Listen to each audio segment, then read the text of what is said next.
안녕하세요. 매일 새로운 사연을 전하는 읽어주는 사연 라디오입니다. 구독과 좋아요, 많은 공유 부탁드립니다. 오늘의 사연 시작하겠습니다. 안녕하세요. 해준 거 없이 바라기만 하는 시댁 식구들 때문에 골머리를 썩고 있는 30대 여성입니다. 속은 썩어 문드러지는데 어디 얘기할 곳도 마땅치 않고 아무리 꼴보기 싫은 시댁이라지만 결국엔 제 얼굴에 침 뱉기 같아서 말이죠. 그런데 또 그렇다고 혼자만 끙끙 앓자니 너무 속상한 거예요. 그러다 문득 여기가 생각이 났어요. 그래서 익명의 힘을 빌려 제가 겪은 이야기를 좀 해보려고요. 가벼운 마음으로 아는 동생이 하소연한다 생각하고 들어주세요. 남편과는 지인의 소개로 만났습니다.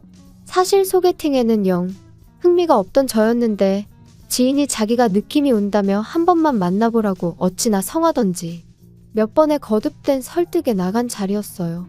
그리고 그렇게 제가 소개팅 자리를 꺼려했던 이유는 제가 어디 못나서도 그렇다고 낯을 가려서도 아니었고 사실 저에게는 파혼이라는 트라우마가 있었거든요. 솔직히 자랑거리는 아니지만 그렇다고 제가 잘못한 것도 아니니까 간단하게 얘기를 해보자면 20대의 끝자락에 한 남자랑 연애를 했어요. 소위 강남에 건물 몇 개를 가진 대단한 부잣집 도련님이었죠.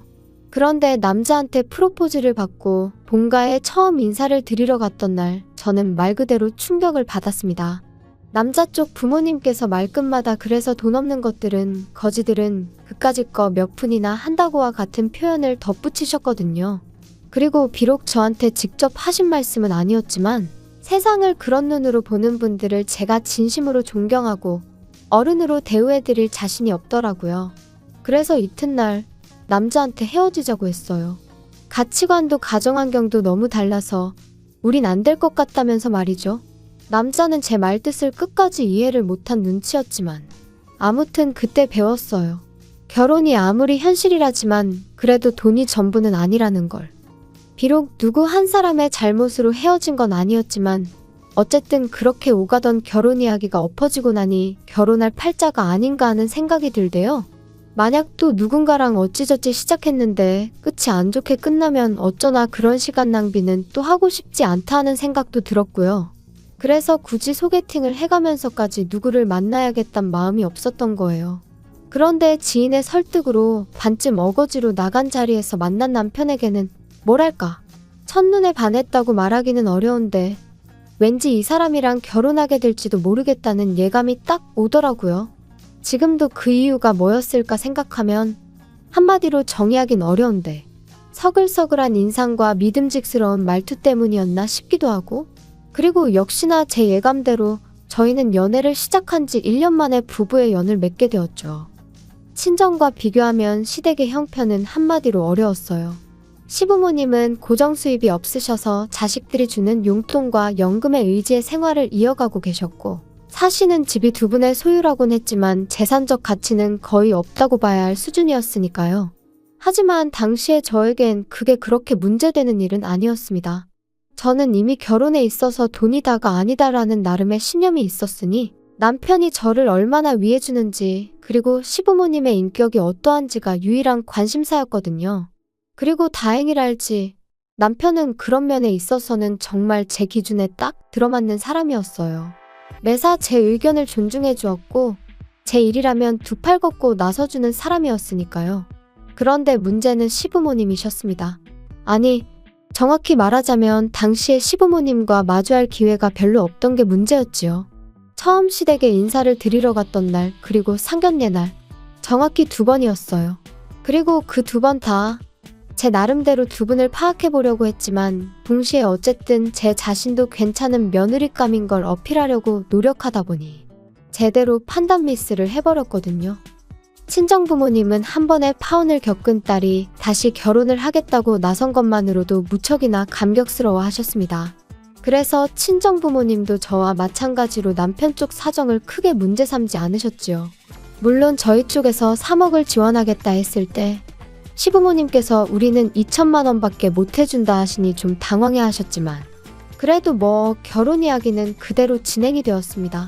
친정에서 해주신 돈에 제가 모아두었던 돈을 더해 집을 구했고 남편이 따로 모아둔 돈 5천으로 결혼 비용과 혼수 등을 부담했지요. 그런데 결혼한 지 1년 만에 알게 된 사실은 황당하기 짝이 없었습니다.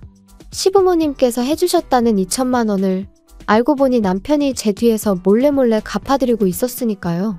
게다가 설상가상으로 남편이 기껏 한다는 소리가 사실 자기는 결혼할 때 비록 반지하에서 시작하더라도 양쪽 부모님들께 손을 벌리고 싶지는 않았답니다. 그런데 저희 친정부모님이 워낙 완강히 도움을 주시겠다 하시니 자기가 시부모님한테 부탁을 드렸었대요. 아들 체면을 생각해서라도 얼마라도 좀 보태달라면서 말이죠. 그리고 며칠 뒤 시부모님이 2천을 만들어주셔서 정말 감사한 마음이었는데 결혼하고 얼마 지나지 않아 시부모님이 남편을 따로 불러 그 2천만 원을 갚으라고 하시더랍니다. 참고로 남편은 대학교 1학년 때부터 시부모님께 매달 30이고 50이고 보내드렸대요. 군대 갔을 때를 제외하곤 한 번도 빼먹지 않고 말이죠. 그런데 그런 아들이 장가를 가는데 2천이 적다는 건 아닙니다만 그래도 굳이 그 2천까지 갚으라고 하셨다니 정말 듣는 내내 속상했어요. 아무튼 남편 말이 그래도 어쨌든 자기 부모님이니 그런 이야기를 저에게 하기가 참으로 쪽팔리더랍니다. 그래서 어떻게든 자기 선에서 해결을 해보려고 했다는데 그런 남편에게 제가 무슨 말을 해줄 수가 있었겠어요? 그저 안타까운 마음뿐이었지요. 게다가 남편이 그렇게 소가리를 하는 동안 시부모님께선 걸핏하면 없는 형편에도 있는 힘껏 도와주신 거라며 생색을 참으로 많이 내셨거든요. 그래서 조금 의외의 행동을 하신다던가 까놓고 말해서 정말 실망스러운 모습을 보이셨을 때도 어떻게든 좋은 쪽으로 생각하고 존중해드리려고 했는데 더는 그렇게 생각하긴 어렵겠다 싶더라고요. 그런데 문제는 그게 다가 아니었어요. 그러한 속사정을 알게 된 이후로도 남편이 하도 간곡히 부탁하여 시부모님께는 차마 티도 내지 못하는 상황이었는데 그런 와중에 아버님이 연락을 해오셨습니다. 다가오는 주말에 집에 한번 오라고 할 이야기가 있다 하시면서요. 그래서 며칠 뒤 약속한 시간에 맞춰 시댁에 도착하니 집으로 오라 하셨을 땐 언제고 어느새 외출 준비를 끝내신 채로 저희를 기다리고 계시대요. 그리고는 한우가 드시고 싶다며 집 근처에 생긴 고깃집으로 가자고 하셨지요. 솔직히 그런 식으로 처음 당하는 것도 아니라 놀랄 것도 없었지만 그날은 너무 짜증이 나는 거예요. 그리고 말이 나왔으니 말인데 사실 사람들이 다 성격도 다르고 스타일도 다르고 해놓고 사는 것도 다르고 그러니까 비교하면 안 되는 거 저도 정말 잘 알아요. 하지만 친정부모님은 저희 부부를 만나면 뭐라도 하나 더 해주고 싶어 하시고 도와주고 싶어 하셨던 반면 시부모님은 어째서인지 하나라도 더 받아내려 하시고 가져가려 하시는 게 막말로 제가 무슨 성인군자도 아니고 그날만큼은 정말이지 적당히 하시라고 소리라도 지르고 싶더라니까요. 넷이서 식사하고 47만 원이란 금액을 결제했습니다. 남편이 제 눈치를 살살 보면서 카드를 내미는데 속에서 부글부글 막말로 그 47만 원 없다고 저희 부부가 어떻게 되는 거 아니고 시부모님 말씀대로 저희가 어디 가서 벽돌나르며 생고생해서 버는 돈은 아니지만 그래도 그렇지 정말 너무하단 생각밖에 안 들었어요. 그런데 그런 와중에 저희 어머님이 요 근처에 새로 생긴 라이브 카페가 있다며 거길 가자 하시더라고요. 그리고 도착한 카페에서 아버님이 말문을 여셨습니다. 너는 언제까지 그 똥차를 끌고 다니려고 그러냐? 니네 부모는 뭐라 안 하든 그 웬만하면 한 대 새로 뽑아달라고 해라. 포만나게 그게 뭐야? 폼내고 다닐 일이 없어서 괜찮아요. 행색이 초라하면 사람들이 깔봐. 그래서 나도 차 샀다. 네? 아버님이 차를 사셨다고요? 갑자기 무슨 차를 사셨다는 거예요? 나도 죽기 전에 좋은 차 한번 타보고 싶어서 샀다. 그래서 요새 뭐 쟤 어쩌고 하는 차 계약했지. 너네 결혼할 때 보니까 네 애비도 그 차더만. 네? 그 차를 사셨다고요? 그 차 비싼데.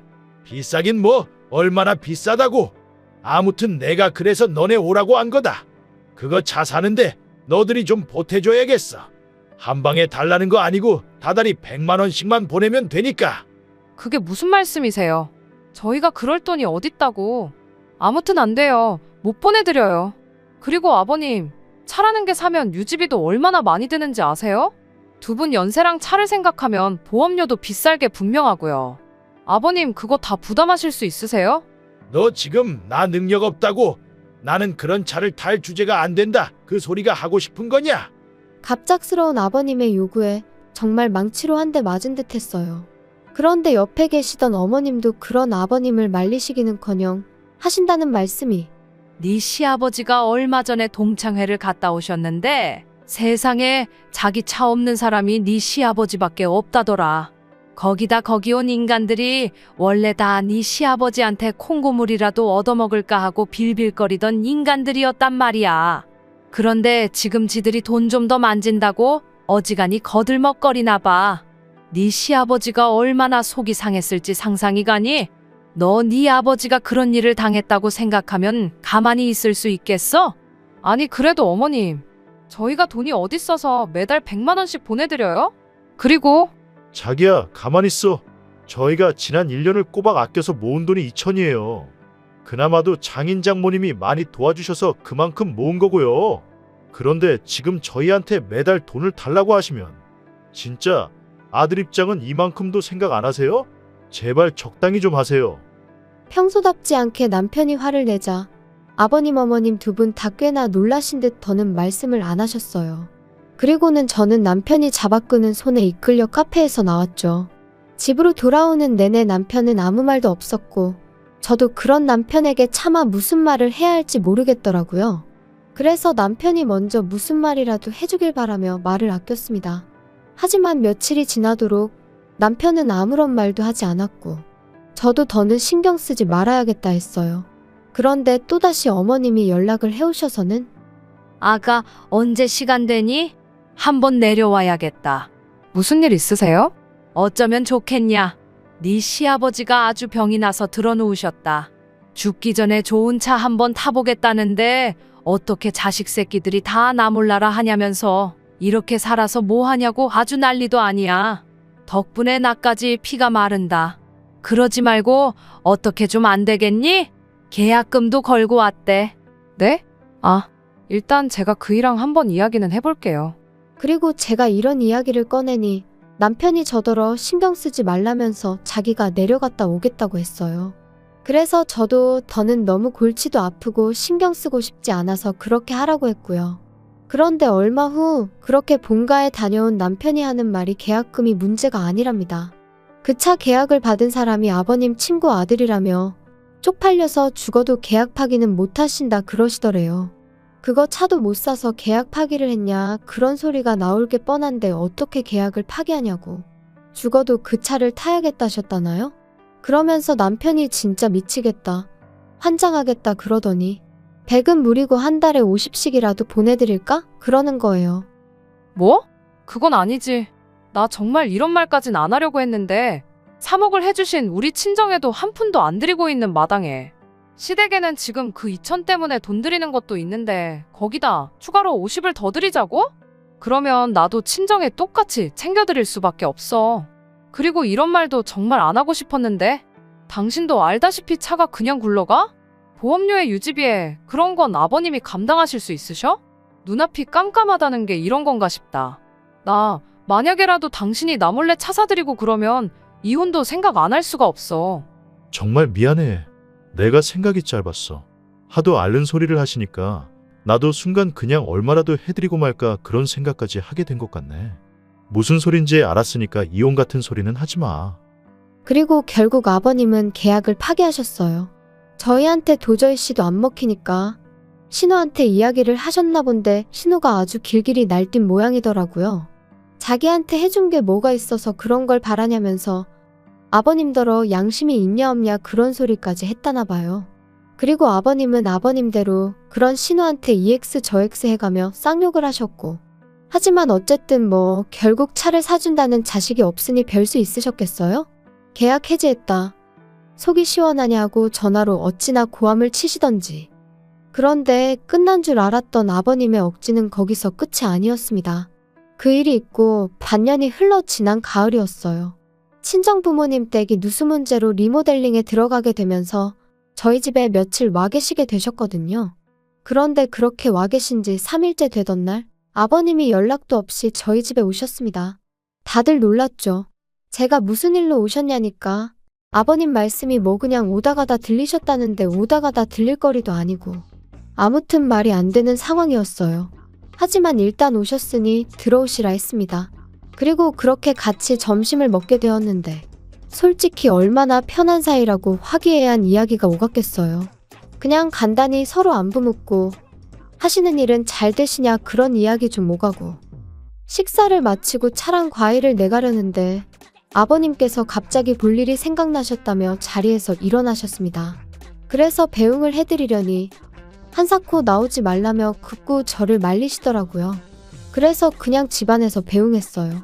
그리고 아버님이 떠나시고 얼마 지나지 않아 친정아버지께서도 근처에서 지인분과 약속이 있으시다며 자리에서 일어나시더라고요.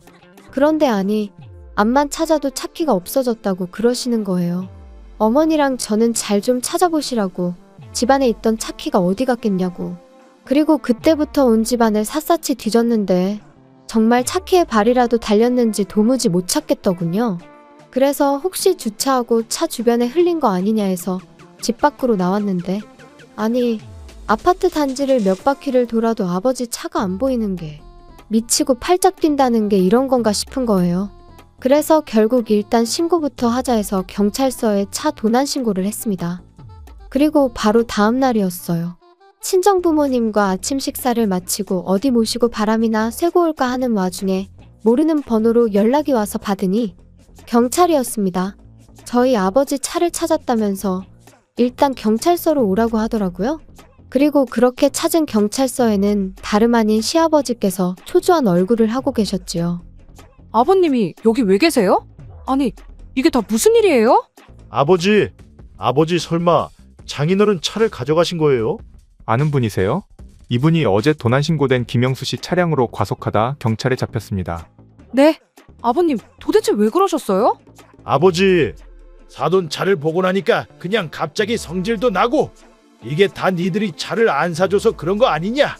에이씨, 재수가 없으려니까. 어르신, 말씀을 그렇게 하시면 안 되죠. 지금 이거 범죄예요. 범죄.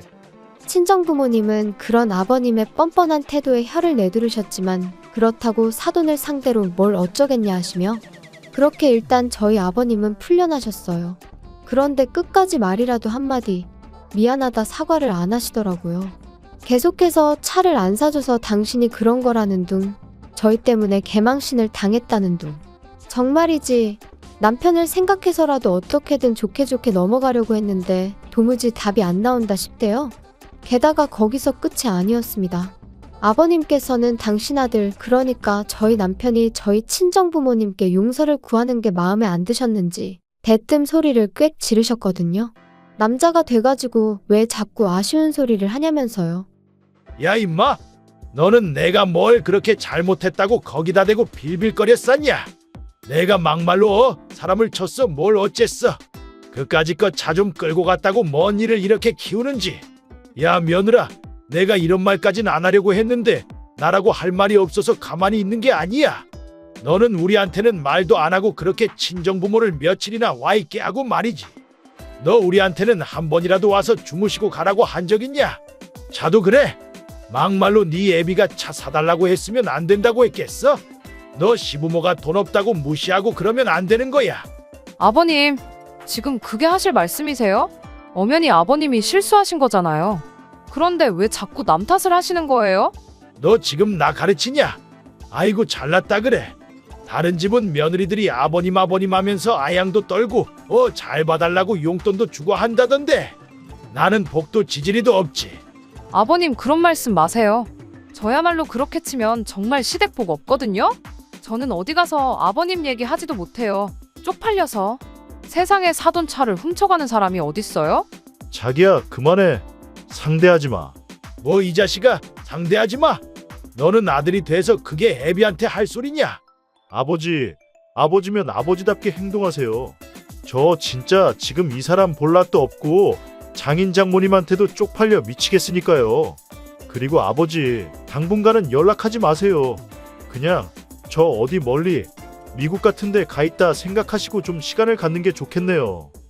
그리고 그렇게 저희는 그날 이후로 아버님 어머님과 거리를 두고 지내기로 했습니다. 좀 과한가 싶었는데 남편이 고집을 부려서 핸드폰 번호도 싹 다 바꿨고 집도 이사했어요. 다만 혹시나 모를 상황에 대비해 신우에게 제 연락처만 알려줬네요. 참고로 신우는 저희 입장도 시부모님 입장도 어느 정도는 이해하면서 동시에 기약 없이 자기만 자식 노릇을 하게 되는 건 아닌지 하는 그런 걱정을 하는 티가 나더라고요. 그래도 뭐 어쩌겠어요. 그간 저희는 나름대로 할 만큼 했다고 생각했고 신우도 그건 부정하지 못할 사실이었으니까요. 그러니 저희한테 대놓고 싫은 소리는 못하는 눈치더라고요. 솔직히 처음엔 그래도 시부모님인데 이렇게까지 하는 게 옳은 걸까 하는 생각도 아닌 게 아니라 몇 번이나 들긴 했어요. 하지만 4달째로 접어드는 지금은 그러길 잘했다 싶은 게 제 심정입니다. 시부모님과의 교류가 사라지니 남편과 불편할 일도 없고 돈도 잘 모이고 있거든요. 남편에겐 이 말까진 안 했지만 그간 시부모님이 어지간히 뜯어가셨구나 하는 게 새삼 실감날 정도로 말이죠. 그래서 솔직히 마음 한켠에는 그래도 어쨌든 남편에겐 세상에 하나뿐인 부모님인데 교류하며 살라고 설득이라도 해야 하는 거 아닐까 하는 생각이 있었는데 그러지 않으려고요. 그렇게 되면 보나마나 또 제가 어마어마한 스트레스를 받을 것 같아서요. 그래서 그냥 흘러가는 대로 어떻게든 되겠지 하는 마음으로 내버려 두렵니다. 아버님이 혹시 먼저 손을 내미신다면 그땐 뭐 달리 생각해 볼 수도 있겠지만요.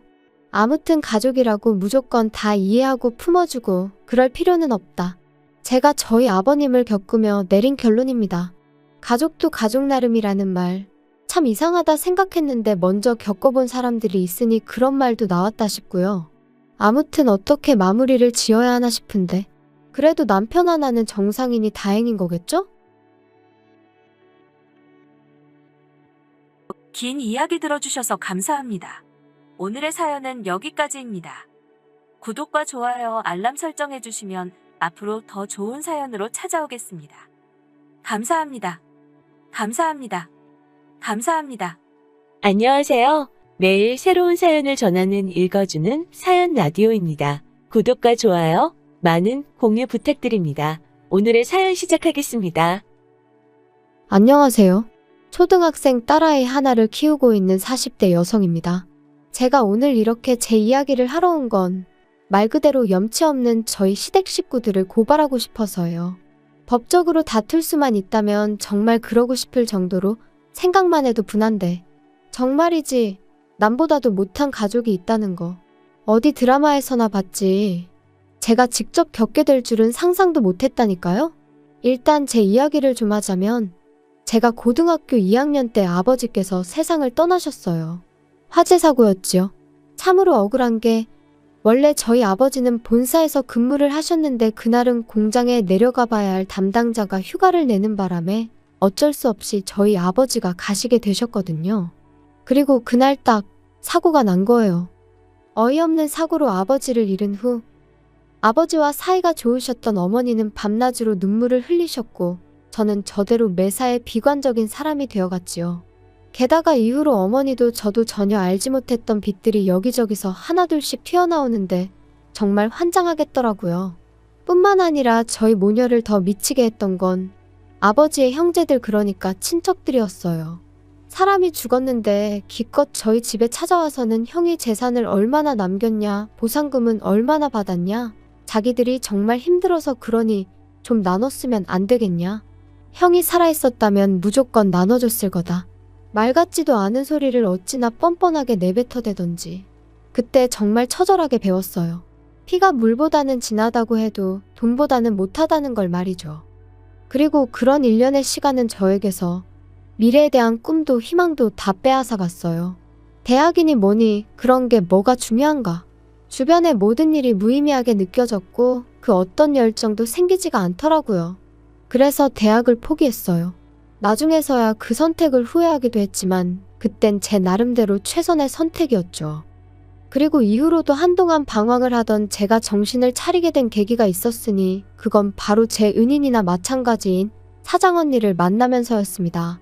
당시 저는 그래도 제 용돈은 벌었어야겠다는 생각으로 디저트 가게에서 아르바이트를 하고 있었는데 그때만 하더라도 가게가 자리를 잡기 전이라서 아르바이트생이라곤 저 하나밖에 없었거든요. 그리고 사장 언니는 사장과 아르바이트생이라는 관계에도 불구하고 저를 정말 친동생처럼 아껴주었어요. 뿐만 아니라 제가 디저트에 흥미를 보이니 틈틈이 어떻게 만드는 건지 가르쳐주기까지 했지요. 너무 기뻤어요. 사실 집에서 흉내라도 내보고 싶은 적이 한두 번이 아니었는데 도구 하나 제대로 갖춰진 게 없었기에 엄두도 못 내고 있었거든요. 그리고 그렇게 계속 배우다 보니 누구한테 말하진 못했지만 언젠가 나도 이런 가게를 하고 싶다는 꿈을 갖게 되었지요. 하지만 그 행복이 오래가지는 않았습니다. 당시 어머니 허리 디스크가 악화되면서 일을 좀 쉬셔야 하는 상황이 되었으니까요. 그래서 저는 어쩔 수 없이 디저트 가게 일을 그만두고 말 그대로 돈을 벌기 위한 직장을 구해야만 했어요. 그나마 다행이었던 건 사장 언니의 도움으로 비교적 쉽고 빠르게 한 사무실에 취업을 할 수 있었다는 거예요. 사장 언니가 하는 말이 제가 그동안 자기한테 정말 도움이 많이 되었다면서 이렇게밖에 못 도와줘서 미안하다는데 그냥 지금도 그때를 생각하면 고마운 마음에 눈물부터 나요. 아무튼 이후로 21살부터 28살 때까지 평범한 직장인으로 살았습니다. 취미생활로 과자를 구우며 특별할 것 없는 하루하루를 보냈고 지금의 남편도 만나게 되었죠. 저와 마찬가지로 회사를 다니던 평범한 직장인이었던 남편은 좋은 게 좋은 거라는 둥글둥글한 성격의 배려가 몸에 배어있는 자상한 사람이었어요. 그리고 그런 남편의 성격이 너무 부러웠던 저는 남편이 도대체 어머님 아버님 두 분 중 누굴 닮은 걸까? 두 분은 얼마나 좋은 분들일까? 늘 궁금했는데 결혼 준비를 시작하고 나서야 비로소 알게 되었습니다. 누굴 닮아서 그런 것도 아니었고 두 분도 그렇게 좋은 분들이 아니셨다는 걸 말이죠. 남편은 3남매 중 둘째로 소위 위아래로 치이는 입장이었어요. 맞이인 아주버님에게는 시부모님의 기대가 대단하셨고 막내인 신우에게는 하나뿐인 공주님이라며 불면 날아갈까 주면 부서질까 아주 애지중지하셨지만 저희 남편한테만큼은 한마디로 본체만 채 있으나마나. 그리고 그런 시부모님의 마음이 확실히 드러났던 때가 바로 상견례 자리에서였습니다. 아이들 결혼 준비를 어떻게 도와주실 거냐는 저희 어머니에게 둘이 좋아서 하는 결혼이니 부모가 뭐라 하겠냐면서 도와줄 형편이 안 되니 그런 줄 아시라. 그 일로 우리 아들을 사위로 못 받아들이시겠다면 그 또한 뭐 어쩔 수 없다. 한마디로 배째라는 식으로 나오시더라고요. 그리고 정말로 저희 시부모님이 돈이 없으셔서 그러신 거라면 해주지 못하는 부모의 마음은 오죽하겠나 그렇게 생각하면 생각했지 원망은 하지 않았을 겁니다. 하지만 그게 아니었어요. 남편은 제가 속상할까봐 차마 말을 못했었다는데 알고 보니 저희보다 2년 일찍 결혼한 아주버님한테는 시부모님께서 집과 차를 해주셨었다는 거예요. 그것도 대출 하나 없이 말이죠. 그리고선 남편한테 하셨던 말이 원래 장남이 잘 돼야 집안이 잘 되는 거라고. 그러니까 샘내지 말라시더랍니다. 솔직히 그 이야기를 듣곤 기분 안 상할 사람이 몇이나 될까요? 아무리 시부모님 재산이니 저희가 가타부타 말할 게 못 된다지만 그래도 사실을 알고 나니 너무 기분이 나빴죠. 남편은 저에게 자긴 괜찮다며 덤덤하게 말했지만 저는 솔직히 저희를 안 도와주셨다는 사실보다 아주버님과 저희 남편을 대놓고 그렇게 달리 대하셨다는 게 말 그대로 기분이 더러웠어요. 하지만 제가 그런 티를 낸다고 상황이 달라질 것도 아니고 그래서 남편한텐 그랬네요. 뭔가를 받을 땐 그만큼의 책임이 따르는 거 아니겠냐. 나는 상대적으로 그만큼 홀가분해졌다 생각하겠다. 그런데 황당한 상황은 여기서 끝이 아니었습니다. 듣기론 아주버님네는 결혼 직후부터 아이를 갖기 위해 노력을 했다는데 이유는 잘 모르지만 어째서인지 임신이 잘 안 되는 모양이더라고요. 반면에 저희는 솔직히 말하면 집이라도 장만하고 이후에 아이를 가질 생각이었는데 뜻하지 않게 1년 만에 아이가 생겼지요. 그리고 시부모님과 저희 부부의 사이가 좋고 나쁘고를 떠나 어쨌든 제가 손주를 가진 거니 이 소식을 안 알릴 수는 없잖아요. 그래서 양쪽 집안에 제 임신 사실을 알렸습니다. 그런데 황당하게도 시부모님께선 저더러 제 임신 소식을 아주버님네는 모르게 하라셨어요. 어이가 없었죠. 이러나 저러나 애는 때가 되면 나와야 되는데 그럼 그때 가서 뭐 다리 밑에서 주워왔다고 하라는 건지. 하지만 시부모님은 계속해서 아주버님이고 형님이고 스트레스 받게 하지 말라며 신신당부를 하셨으니 참 서글프대요. 그리고 결국은 걸렸습니다. 임신한 지 6개월째 되던 때 추석이었는데 시부모님이 못 오게 하셔서 안 갔거든요. 그런데 이제 형님이 난리가 났던 거죠. 어떻게 자기도 왔는데 제가 안 올 수가 있냐면서. 아주버님도 저희 부부더러 싸가지가 있네 없네. 그리고는 급기야 둘이서 저희한테 한마디 해야겠다며 연락도 없이 찾아와서는 불러온 제 배를 보고 충격이 컸던 모양입니다. 자기들을 기만했다면서 저희 때문에 족보가 다 꼬이게 생겼다고 억지를 써대더라니까요. 그러더니 급기야 형님은 갑자기 어지럽다면서 쓰러질 것 같다. 119를 불러달라. 정말이지 생쇼도 그런 생쇼가 따로 없었어요. 그런데 상황은 거기서 끝이 아니었습니다. 황당하게도 그 일이 있고 2주 만에 시부모님이 저희를 부르시더니 당신들이 살고 있는 아파트부터 가지고 있는 땅까지 전부 다 아주버님 명의로 넘기겠다 하셨거든요. 원래도 시부모님 재산에 관심도 없었고 그 재산이 언젠가 저희 몫이 될 거란 기대도 없었지만 그래도 너무 갑작스럽고 당황스러워서 갑자기 그런 결정을 내리신 이유가 뭐냐고 여쭤봤어요. 그랬더니 어머님이 하시는 말씀이 아주버님네서 그렇게 해달라고 했다는 거예요. 평소에도 저희 부부가 싸가지가 없어서 자기들한테 잘하는 게 없었는데 이제 애까지 가졌으니 얼마나 기세등등하겠냐면서 자기들한테도 어떤 식으로든 힘을 실어달라고 했다나요? 듣는 내내 어처구니가 없었습니다. 솔직히 쪽팔려서 어디 가서 말도 못했는데 한번 말해볼까요?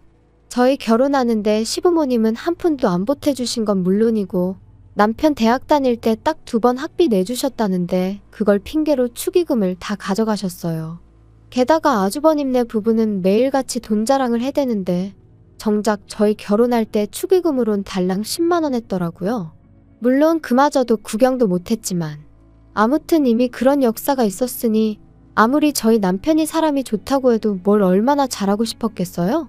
까놓고 말해서 그냥 명절이고 시부모님 생신이고 봐야 하는 날에만 보는 거고 그때는 그냥 인사나 하고 마는 거지. 저희가 뭐가 좋다고 거기 붙어서 허허실실 싸바싸바를 했겠냔 말이죠. 그런데 아주버님이나 형님은 자기들이 보기엔 저희 부부가 가진 것도 없는데 자기들한테 아쉬운 소리를 안 하니 그게 그렇게 꼴보기가 싫었던 모양입니다. 10년도 더 된 이야기인데 또 생각하니 속에서 우라가 치미네요.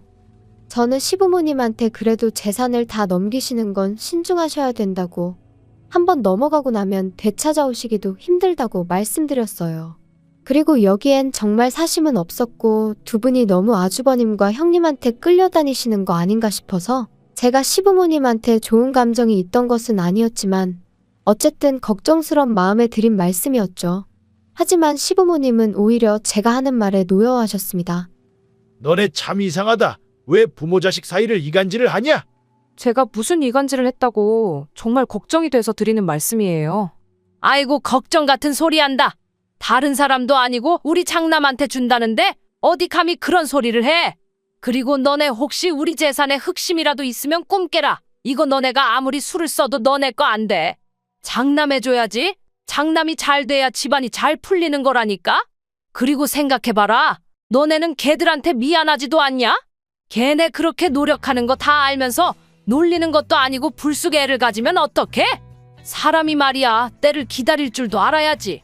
그리고 그때 옆에 있던 그 순하디순한 제 남편이 더는 못 참고 목소리를 높이더라고요.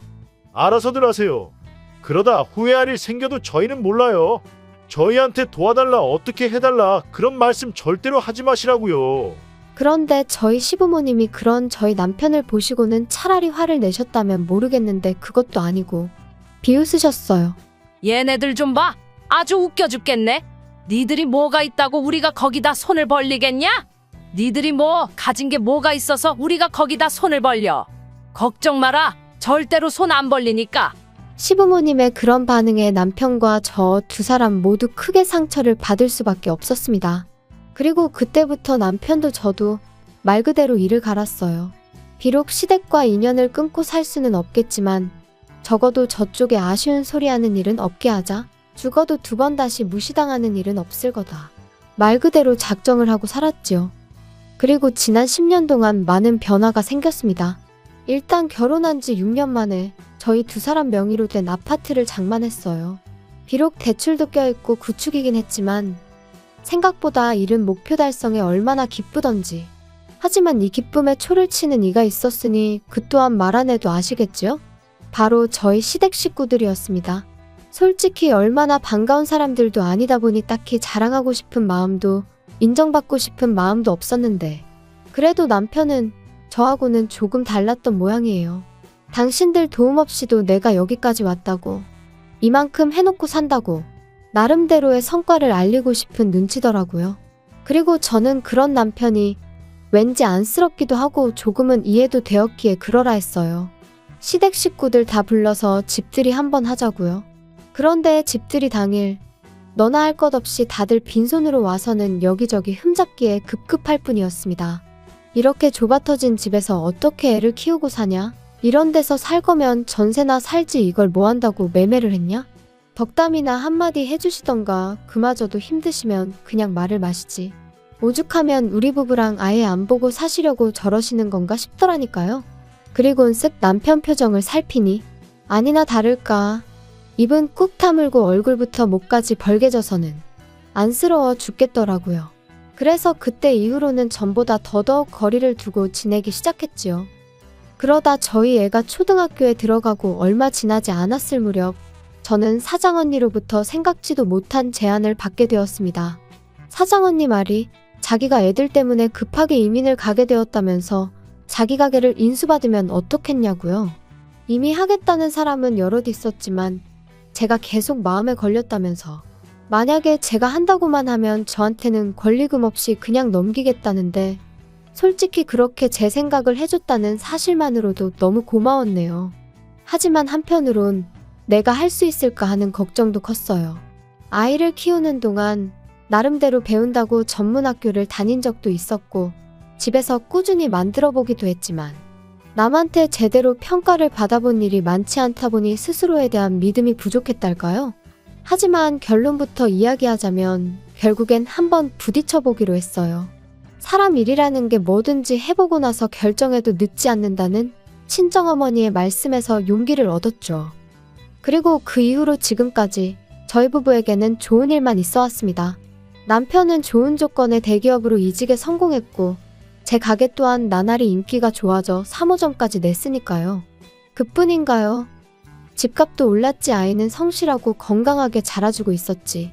어느 것 하나 불만을 가질 이유가 없었어요. 그리고 그렇게 행복하고 편안한 하루하루가 이어지면서 시댁 식구들에 대한 관심은 점점 멀어져만 갔습니다. 사실 사이가 안 좋아지기 시작한 무렵부터 한동안은 그래도 시댁 식구들이 어떻게 지내고 있는지 알아야 할 것 같았고 뭐랄까. 비록 느슨하고 해진 끈일지라도 어떻게든 붙잡고 있어야 할 것 같았거든요. 그런데 어느 순간 그런 마음도 옅어지기 시작하대요. 아마 저희 셋만으로도 충분히 행복할 수 있다는 걸 깨닫기 시작하면서부터 아니었나 싶은데. 아무튼 그리고 그렇게 지내다 보니 어느 순간 시댁에 대한 미움도 원망도 사라진 것 같았습니다. 알아서들 잘 살겠지. 무소식이 희소식이라니까. 우리도 알아서 잘 살고 있어요. 정말 딱 이 생각뿐이었어요. 하지만 올해 초 전혀 생각지도 못한 소식을 듣게 되었습니다. 평소에 왕래라곤 요만큼도 없었던 신우한테서 말이지요. 어떻게 제 번호를 알게 된 건지도 모를 만큼 소원한 사이였는데 난데없이 신우가 전화를 해서는 저희더러 무심하니였더니 한참을 떠들어대대요. 그리고는 한다는 말이 아주버님네가 난리가 났다면서 큰일 났다는데 솔직히 하나도 궁금하지 않았어요. 하지만 안 물어보면 이 전화가 끝날 리가 없겠구나 싶어. 무슨 일인데 그래요? 언니 어떡하면 좋아요. 우리 큰오빠 아주 쫄딱 망하게 생겼어요. 그리고 이때까지만 해도 저는 솔직히 기껏해야 아주버님이나 형님 둘 중 한 분이 바람이라도 났나 싶었는데 쫄딱 망하다니 그게 다 무슨 소리예요. 알아듣게 얘기를 해봐요. 글쎄 세상에 큰오빠가 큰언니랑 상의도 없이 엄마 아빠가 준 땅도 다 팔아버리고 아파트 담보로 대출도 있는 대로 끌어다가 주식을 했대나 코인을 했대나 진짜 미쳤나봐요. 어떡해요? 그걸 저한테 물어도 제가 무슨 말을 해야 할지 모르겠네요. 아니 근데 솔직히 작은 오빠랑 언니 때문이기도 해요 이게. 큰오빠가 하는 말이 두 사람 사는 게 하루가 다르게 나아지는 것 같다면서 엄청 조바심을 냈거든요. 혹시 우리한테 말 안 하고 뭐 재테크했어요? 아니 그렇잖아. 어떻게 이 집만 자꾸 살림이 펴? 아무튼 그래서 큰오빠가 조바심이 나서 그런 거에 손을 댔나 봐요. 어떡하면 좋아요? 작은 오빠랑 언니가 좀 방법을 찾아봐요. 이러다 두 사람 원망 듣게 생겨서 내가 걱정이 돼서 연락한 거라니까요? 기가 차서 신우더러 그걸 말이라고 하냐고 따졌어요. 그리고 아가씨도 지금 나이가 몇인데 전할 말 못 전할 말 구분도 못하느냐고 그런 말을 나한테 전하면 내 입에서 좋은 소리가 나가겠냐고 쏘아붙였습니다. 설령 재테크를 했다고 해도 그게 우리가 아주버님이나 형님한테 양해를 구할 일이냐, 사과를 할 일이냐. 황당하다 그랬지요. 그랬더니 신우가 한다는 말이 다 같이 잘 먹고 잘 살면 좋은 거 아니냐는데. 그렇게 생각하는 사람들이 시부모님한테 재산 다 받아내고 동생네는 거들떠도 안 보냐고 또다시 받아쳤어요. 그러자 신우가 저더러 언니 그렇게 안 받는데 돈 얘기에 되게 민감하답니다. 그러니 더 할 말이 없었죠. 참고로 그렇게 아주버님 재산 다 퍼주실 때 신우 앞으로도 오피스텔 하나 해주셨어요. 정말 저희만 아무것도 안 해주셨다니까요? 그렇게 기분 나쁜 연락을 마치고 남편에게 이런 연락이 왔었다고 알렸습니다. 그리고 남편의 반응은 저랑 별반 다르지 않았죠. 이제 와서 그런 소리를 왜 우리한테 하냐면서 몹시 마음 상해했거든요. 그런데 며칠 전 어머님한테 걸려온 전화를 받게 되면서 그제서야 신우가 괜히 연락을 했던 게 아니라는 걸 알게 되었습니다. 어머님하고는 참으로 오랜만에 통화였는데